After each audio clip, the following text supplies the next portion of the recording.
Përshëndetje, ju njohim me shtypin e ditës për këtë të shtunë 8 nëntor. Gazeta Telegraf hapet me lajmin referendumi domosdoshëm për të mbrojtur vlerat e familjes dhe kombin.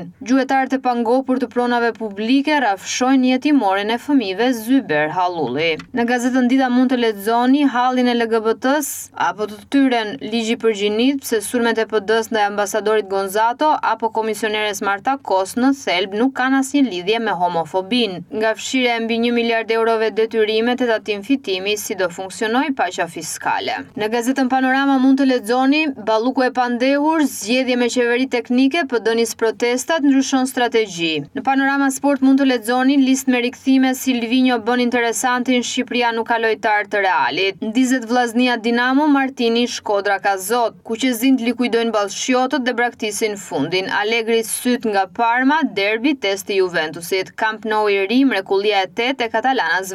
City Pepi testi së vërtetës për Salah & Co. Bayerni përgatit planin B, Konate si objektivi kryesor.